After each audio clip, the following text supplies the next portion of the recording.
বিশ্ব উষ্ণায়নের বিরুদ্ধে লড়াইয়ে গাছ প্রকৃতির সৈনিক, এই সত্যটি জানার পরেও প্রশাসনের উদাসীনতা এবং এক শ্রেণীর মানুষের লালসার চিত্র বারে বারে প্রকাশ্যে আসছে। রাতের অন্ধকারে গাছ কেটে সরকারি সম্পত্তি ধ্বংস করছে অসাধু ব্যক্তিরা। বাঁকুড়া জেলার সোনামুখী ব্লকের রাধামোহনপুর গ্রাম পঞ্চায়েতের দামোদর তীরবর্তী এলাকা বেলোয়া জঙ্গলের চিত্র। গাছ কারা কাটিয়ে নিয়ে যাচ্ছে আমরাও চিনি না, লোকগুলো দেখলেও বুঝতে পারছি না। রাতেও কাটে, দিনের বেলাও কাটছে।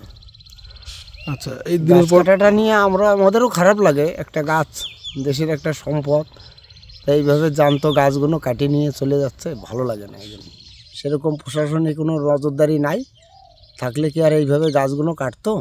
কি চাইছেন আপনারা? আমরা চাইছি গাছগুলো থাকুক। গাছ আমাদের একটা দেশের সম্পদ। হ্যাঁ, এটা বাঁচে থাকার একটা মানে আমাদের খুব প্রয়োজন। সোনামুখী ব্লকের বেলোয়া জঙ্গলে রয়েছে বহু মূল্যবান গাছ। রাতের অন্ধকারে এমনকি দিনের বেলাতেও অসাধু ব্যক্তিরা সেই গাছ কেটে নিয়ে যাচ্ছেন বলে অভিযোগ। প্রশাসনিক নজরদারির অভাবেই এমন ঘটনা বলে দাবি স্থানীয় বাসিন্দাদের। গাছ বাঁচানোর আর্জি তাদের গলায়। যদিও এই ঘটনার বিষয়ে জানা ছিল না বলেই দায় সারলেন সোনামুখীর পঞ্চায়েত সমিতির সভাপতি। দেখুন, আমি এই ঘটনাটা প্রথম আপনার মুখ থেকে শুনলাম। আমাকে এলাকার লোক বা কোনো পঞ্চায়েত স্তরে বা অন্য স্তরে কোনো প্রতিনিধি আমাকে জানায়নি বিষয়টা।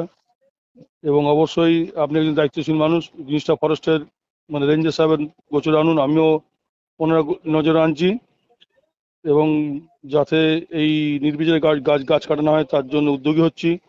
আর দ্বিতীয়ত হচ্ছে যে ওই এলাকায় কি বন কমিটি নেই, এটা আমার জানা আছে কি জানি না। আমি বনরক্ষা কমিটি থাকে আর কি। বিরোধীদের দাবি এই ঘটনা শাসক দল ও প্রশাসনের মদতেই হচ্ছে। কিন্তু শুধু দেখছি বলছে, কিন্তু এখনো এই গাছ চুরি বন্ধ করতে পারেনি। এটা থেকে কি মনে হয় যে শাসক দল এবং প্রশাসন এরা যুক্ত হয়েই এটা করছে।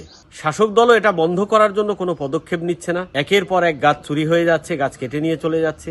তো প্রশাসনের কাছে দাবি করব যে অবিলম্বে এটা বন্ধ করা হোক, যাতে গাছগুলো সুরক্ষিত থাকে।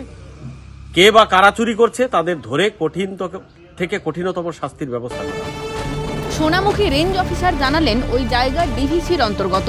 ঘটনায় সুরাহার আশ্বাস দিলেন তিনি। তো ওটা অ্যাকচুয়ালি ল্যান্ড ওনার হচ্ছে ডিভিসি, এবং পঞ্চায়েতের উদ্যোগ এবং কিছু ডিভিসির উদ্যোগে কিছু গাছ লাগানো হয়েছিল। নদী সংলগ্ন অঞ্চলে আমরা আবার গতকালও গেছিলাম, সেখানে গিয়ে চেষ্টা করেছি যাতে এ ব্যাপারে তাদেরকে সতর্ক করা হয়েছে এবং ফার্দার যাতে বলা হয়েছে যে এ ব্যাপারে যদি তারা আমাদের কথা না শোনে তাহলে আমরা বন আইন প্রদত্তের ব্যাপারে যেটুকু যা আছে বন আইন মারফত আমরা এরপর নেক্সট স্টেপ নেব এবং তাদেরকে সে ব্যাপারে, এবং তারা আমাদেরকে অ্যাসিওরেন্স করেছে। দিনের পর দিন গাছ লাগান প্রাণ বাঁচান সচেতনতার পরেও এতটুকুও বদলায়নি সমাজ। করোনা মহামারীর পরেও এসবে ভ্রুক্ষেপ নেই প্রশাসনের। এখন দেখার আদৌ এই বেলোয়া জঙ্গলে গাছ কাটা রোধ করা যায় কিনা। বাঁকুড়া থেকে স্বরূপ রায়ের রিপোর্ট, ক্যালকাটা নিউজ।